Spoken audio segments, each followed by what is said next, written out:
ખ્રિસ્તીસુમાં આપ સર્વને રમેશ અતારો પ્રેમી સલામ પાઠવીએ છીએ. વિશેષ નાદુરસ્ત તબિયતને લઈને વચ્ચે 2-3 દિવસ અમારાથી બાઇબલ વાંચન શક્ય બન્યું નથી, તો તેને માટે અમે દિલગીરી વ્યક્ત કરીએ છીએ અને પિતા બાપની પાસે ક્ષમા માંગી લઈએ છીએ. ફરીને આજે એક સમય આપ્યો છે, આપણને આ તક આપી છે કે આપણે પવિત્ર પુસ્તકનું વાંચન કરવા જઈ રહ્યા છીએ. પિતા બાપા, વાંચન વાંચવાને માટે અમારી સહાયતા મદદ કરો. વિશેષ હજુ સુધી જો તમે અમારી ચેનલને સબસ્ક્રાઈબ ન કરી હોય તો સબસ્ક્રાઈબ કરો અને લાઈક પણ જરૂરથી કરો. તો ચલો ટૂંકી પ્રાર્થના કરીશું અને આજના વચનોમાં આપણે જઈશું. પવિત્ર પવિત્ર પવિત્ર સૈન્યનો દેવ યહોવા બાપ, તમારો આભાર તબકાર માનીએ છીએ. ગત દિવસો તમે અમને સાચવા સંભાળ્યા છે, દોરા ચલ્યા વાપર્યા છે. થોડા ઘણી માંદગી હતી, એમાંથી પણ તમે અમને થોડું સાજાપણું આપ્યું છે. તમારો આભાર તબકાર માનીએ છીએ. આજના દિવસને માટે અમે તમારો આભાર માનીએ છીએ કે તમે અમને આ સમય આ ઘડી આ તક આપી કે અમે તમારા પવિત્ર વચનોનું વાંચન કરી શકીએ. તો આ વાંચનોને આશીર્વાદિત કરો બાપ. વાંચન સમજવાને માટે અમારી સહાયતા મદદ કરો બાપ. અને આ પવિત્ર વચનો પિતા બાપ જે લોકો સાંભળે છે તેઓની પર તમારી આશીષની વરસાદ થવા દો. મારી પ્રાર્થના ઈસુ મસીહના નામમાં સાંભળો અને સ્વીકાર કરો. આમીન. પવિત્ર પુસ્તક બાઇબલ અને તેનું પુસ્તક પ્રથમ રાજાઓ અને તેનો 12મો અધ્યાય. રહાબામ શખેમ ગયો, કેમ કે તમામ ઇઝરાયલ તેને રાજા ઠરાવવા માટે શખેમ આવ્યા હતા. નબાટના દીકરા યરોબામે એ સાંભળ્યું, કેમ કે તે હજી સુધી મિશરમાં હતો, જ્યાં તે સુલેમાન રાજાની હજુરમાંથી નાસી ગયો હતો. તેથી યરોબામ મિશરમાં રહેતો હતો. ત્યાંથી તેઓએ માણસ મોકલીને તેને તેડાવ્યો. ત્યારે એમ થયું કે યરોબામે તથા ઇઝરાયલની સમગ્ર પ્રજાએ આવીને રહાબામને કહ્યું, તમારા પિતાએ અમારા પરની ઝૂંસરી ભારે કરી હતી, તો હવે તમારા પિતાની સખત વેઠ તથા અમારા પર તેમણે મૂકેલી તેમની ભારે ઝૂંસરી તમે હલકી કરો, તો અમે તમારી સેવા કરીશું. તેણે તેઓને કહ્યું, તમે અહીંથી 3 દિવસ સુધી જાઓ અને ત્યાર પછી મારી પાસે પાછા આવજો. એટલે તે લોકો ગયા.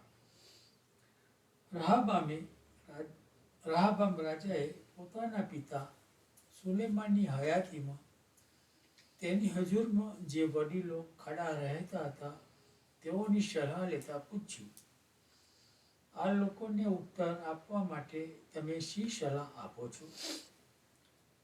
તેઓએ તેને કહ્યું, જો તમે આજે આ લોકોના સેવક થશો, તેઓની સેવા કરશો, તેઓને ઉત્તર આપશો ને તેઓને સારા વચનો કહેશો, તો તેઓ સદા તમારા સેવક થઈ રહેશે.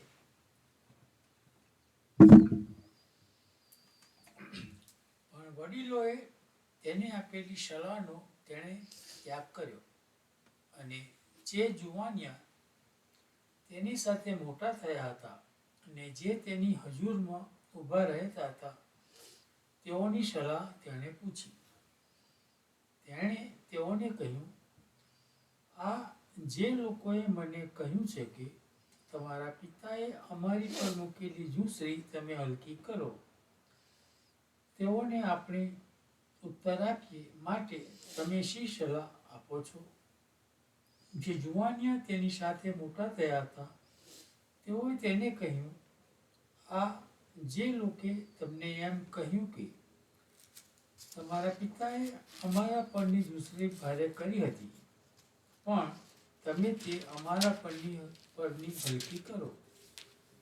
તેઓને તમારે એમ કહ્યું, મારી ટચની આંગળી મારા પિતાની કમર કરતાં જાડી છે, અને હવે મારા પિતાએ તમારા પર ભારે ઝૂંસરી લાદી, તો હું તમારા પરની ઝૂંસરી વધારીશ.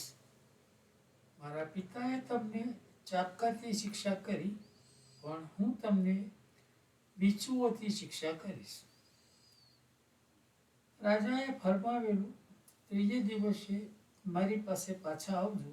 તે પ્રમાણે યરોબામ તથા સર્વ લોકો ત્રીજે દિવસે રહબામ પાસે આવ્યા.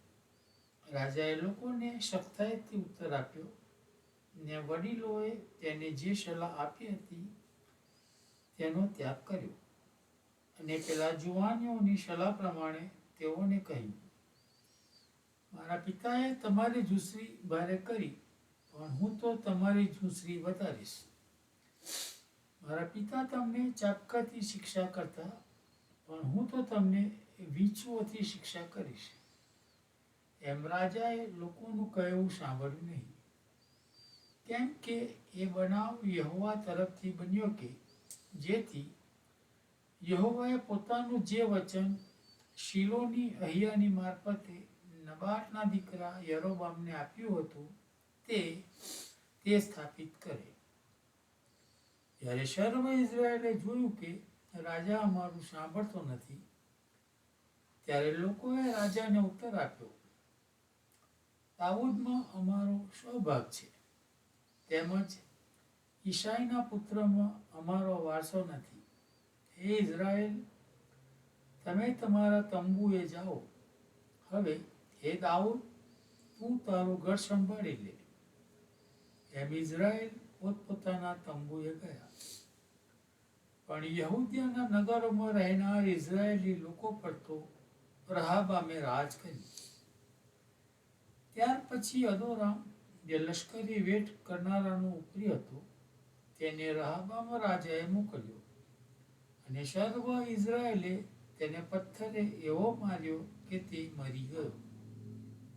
અને રહબામ રાજા યરૂશાલેમ નાસી જવા માટે ઉતાવળથી પોતાના રથ પર ચડી બેઠો.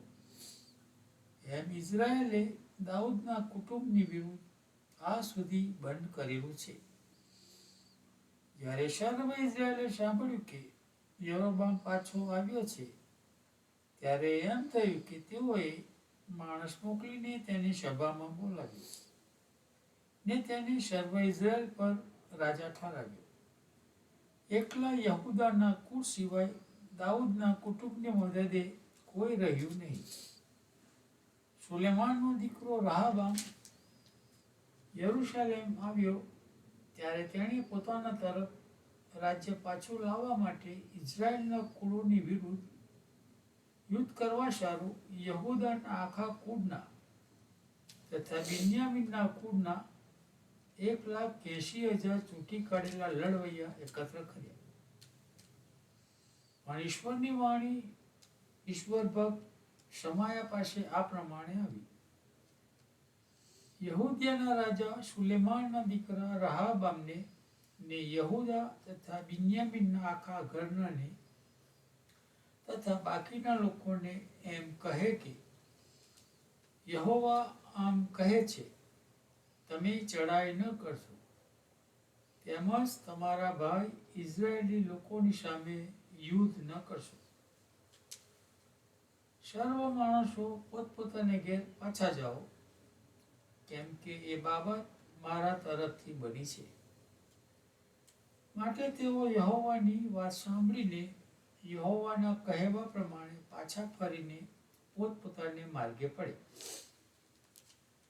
પછી યરોબામે એફ્રાઈમના પહાડી પ્રદેશમાં શેખેમ બાંધ્યું ને તેમાં રહ્યો.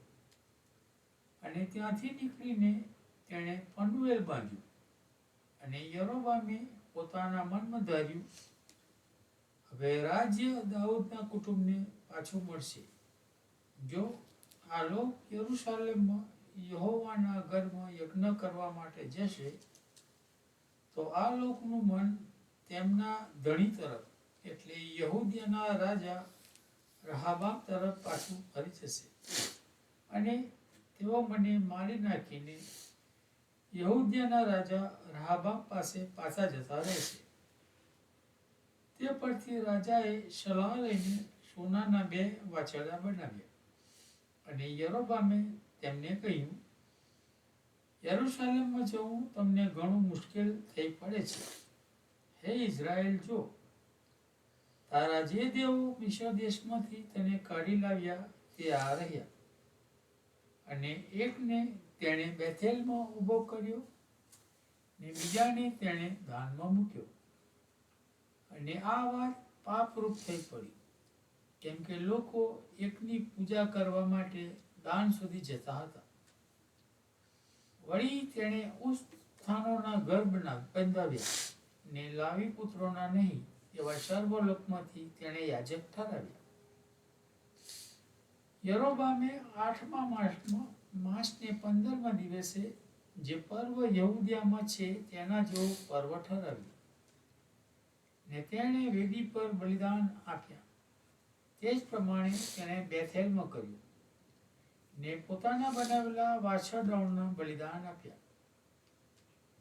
ઉત્થાનોના જે યાજકો તેણે ઠરાવ્યા હતા તેઓને તેણે બેથેલમાં રાખ્યા. વળી જે વેદી તેણે બેથેલમાં બનાવી હતી તેની પાસે 8મા માસમાં એટલે પોતાના મનકલ્પિત માસમાં 15મે દિવસે તે ગયો અને ઇઝરાયેલી લોકોને માટે તેણે પર્વ ઠરાવ્યું ને ધૂપ બાળવા માટે તે વેદી પાસે ગયો. પ્રભુ આ વાંચેલા વિચારોને પુષ્કળ આશીર્વાદિત કરો અને સમજવાને માટે બુદ્ધિ જ્ઞાન દાન આપો. પ્રાર્થના કરીએ. પવિત્ર શૈલી દેવ્ય બાપ, તમારો આભાર તો ઉપકાર માનીએ છીએ. કરતી સમ તમે અમને સાચવે સંભાળે દોરા ચલાવવા વાપર્યા અને આજના આ સવારે તમારા પવિત્ર વચન વાંચવાને માટે તમે અમને આ જીવન આપ્યું, તક આપી. તમારો આભાર તો ઉપકાર માનીએ છીએ. આ વચનો અમે વાંચીને ભૂલી ના જઈએ, મૂકી ના દઈએ, પણ પિતા બાપે વચનોને અમે જીવનમાં ઉતારીએ કે જે બી કોઈ તમારી આજ્ઞાનું ઉલ્લંઘન કરે છે તેને તમે શિક્ષા કરો છો. તમારા વચનોમાં જણાવેલું છે. તે પિતા બાપ, અમે તમારા આજ્ઞાકારી બાળકો બની રહે તેને માટે તમે અમારી સહાયતા મદદ કરો બાપ. જે કોઈ આ વચનો સાંભળે છે તેઓની પર પણ તમારી આશીષની વર્ષા થવા દો બાપ. આદિવ્યાધિ રોગ ઉપાધિ અને શૈતાનિક બાબતોથી અમે સગડાનું રક્ષણ કરો બાપ. સગડી જગાડે અત્યારે જે બીમારીનો વાયરસ ચાલી રહ્યા છે, લોકોને શરદી, ખાંસી, ઉધરસ, તાવ આવી રહ્યા છે, તે પિતા બાપ અમે તમને વિનંતી કરીએ કે આ વાયરસને તમે રોકો અને લોકો સંપૂર્ણ સાજા પણ પ્રાપ્ત કરી તો કૃપા તમે થવા દો. 2-3 દિવસથી અમે પણ આ વાયરસથી પીડાતા હતા, પણ તમે અમને સાજા પણ આપ્યું છે. તમારો આભાર તો ઉપકાર માનીએ છીએ. વિશેષ અમે જાણે છે નથી જાણતા એવા ઘણા લોકો બીમાર હશે, ઘણા હોસ્પિટલોમાં હશે, ઘણા પોતાના ઘરોમાં હશે. એવા સગડા લોકોને બી તમારી સમક્ષ લાવીએ છીએ બેટા બાપ. તમારા ગાઢ તંદુરસ્ત હાથના સ્પર્શ વડે તેઓને સ્પર્શો અને તેઓ સંપૂર્ણ સાજા પણ પ્રાપ્ત કરે એવી કૃપા તમે થવા દો. વિશેષ પિતા બાપ, અમારા દેશ અમેરિકાને આશીર્વાદિત કરો. અમારા દેશના રાષ્ટ્ર પ્રેસિડેન્ટ સાહેબને આશીર્વાદિત કરો અને પિતા બાપ તેઓને આ દેશની જવાબદારી અદા કરવાને માટે શક્તિ, સામર્થ્ય, બળ, બુદ્ધિને દાખવણ પૂરા પાડો. તેઓની શારીરિક તંદુરસ્તી બક્ષો. ઠીક ઠેકાણે તે લડાઈઓ ચાલી રહી છે ત્યારે પિતા બાપ એ લડાઈઓ શાંત થાય અને તમારા શાંતિ આ દુનિયામાં પ્રસરે એવી કૃપા પણ અમે તમારી પાસે માંગી લઈએ છીએ. તમારા વચનોમાં જણાવ્યું છે તેમ તો પિતા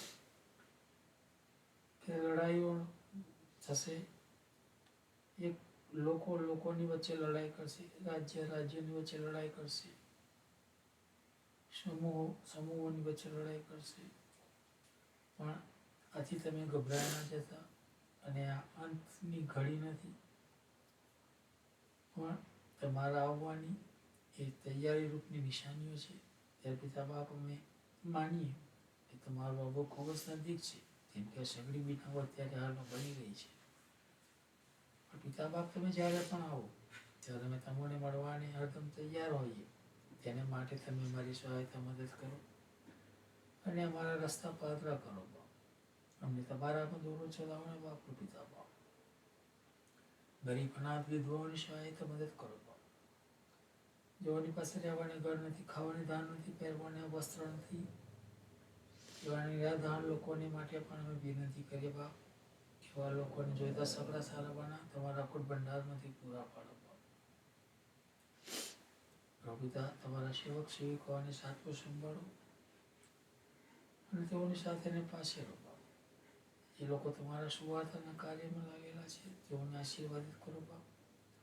અને તેઓ દ્વારા ઘણા આત્માઓ જીતાય અને સ્વર્ગમાં હજારો લાખો સ્વર્ગદૂતો તમારી આગળ હાલેલુયા હાલેલુયાના પુકારો કરીને હર્ષનાદ કરે.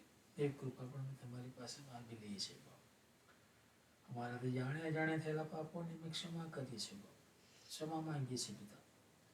અમને અમારા પાપોની ક્ષમા આપો અને તમારા બાળકો તરીકે અમારો સ્વીકાર કરો બાપ. અમારી આ સગડી રજૂ કરો છો વિનંતીઓ તમારા પુત્ર અમારા મસીહ અમારા મધ્યસ્થી જે કાળવાના પાળ પર વિંદાએ કુશી જડા ડટાયા અને તે દિવસે પુનરુત્થાન પામ્યા તેમને મીઠાને પ્યારા નામમાં તમારી સમક્ષ લાગે છે પિતા. સાંભળી તેનો સ્વીકાર કરજો બાપ. આમીન. આમીન.